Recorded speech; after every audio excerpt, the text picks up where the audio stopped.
Hi again then guys, and so we've got another special projects replica style build for you today, and this time it's a replica of a slightly less obvious choice, but a car which is certainly an interesting alternative performance wise to the version that we have on the game. Now the SLK that we currently have on Gran Turismo is of course the SLK 230.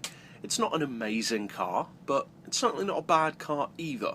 This particular replica is a replica for the SLK-based SLK 32 AMG, which is a relatively rare AMG model with some serious power in a very compact package.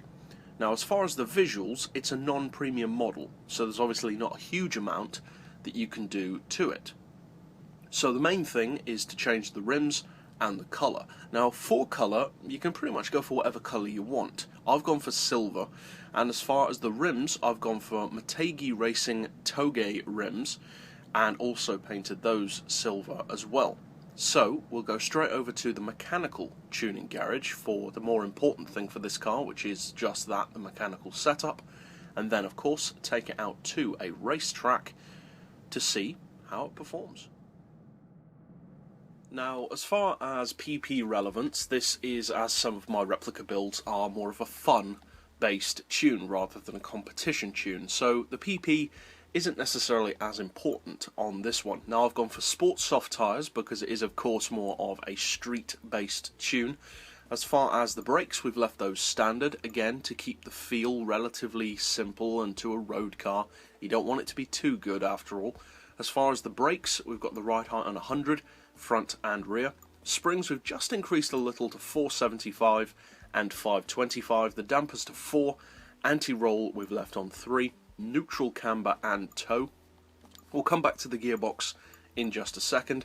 Just like the brakes, I've left the clutch, flywheel and prop shaft stock, just again to make it feel a little bit more authentic to a road car. For the diff, we've got the lowest initial torque, highest acceleration and a braking sensitivity of 20. That gives it pretty good handling, but also allows you to step the back end out to get a little bit of a drift out of the car and have a bit of fun with it. As far as the power, we are not running an oil change on this car, and that's very important of course, because once you've done that, you can't go back on it. So I'd recommend buying a new car and doing this from scratch, because it's not exactly an expensive car. But if you've already got one and you don't want to buy another one, then you'll have to just rearrange it as far as how much power limiter you have to give it. So I've gone for the Stage 3 engine tune, sports exhaust primarily to improve the sound, the manifold, cat, supercharger and intake tuning, and then reduced it down to 98.7% power, which brings us to the actual power of the real SLK 32, which is 354 horsepower, some serious power for a little car. As far as the weight, we've got the carbon bonnet and window weight reduction, which you don't have to do, but I've done that to have a more advantageous weight split and more control over that weight split. And then we've got a 185 kilo ballast to bring us up to, again, the actual weight of the real car, just under 1500 kilos. And then I've just moved that 4 clicks towards the front. You don't have to do that, but that's what I've done, just to slightly push the weight a little bit further to the front to make it a little bit more tail happy. Finally, for the gearbox, we are running the actual ratios of the real car, but in order to get those ratios, you need to give this car a gearbox flip.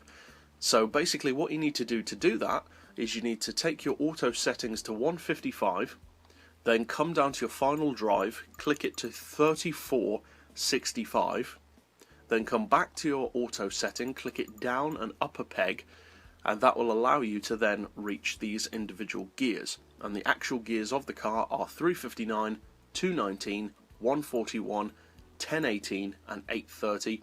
Then you want to put your final drive down to the actual final drive of the car, which is 3070. So not a particularly long gearbox considering how much power it has, but certainly makes for a fun car getting through those gears quite quickly. So that's it overall for the mechanical setup, and as you can see it sits at just under 480 pp, which is pretty good considering how much power it has. That's not bad at all. So now let's finally take it out of course to a racetrack to see how that performs.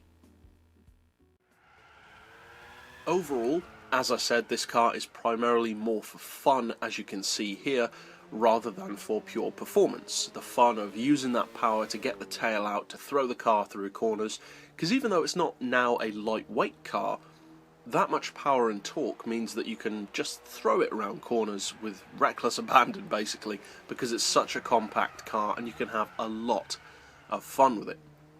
Now, visually, it doesn't look as accurate as I would like, of course, because the actual AMG version has a completely different body kit. But there's nothing we can do about that on the game. So if you do decide to use this build for fun or competition, obviously I hope you find it fun and indeed competitive. And if you'd like to keep up with other replicas like this, be sure to hit subscribe down below. But for now, as always, thanks for watching.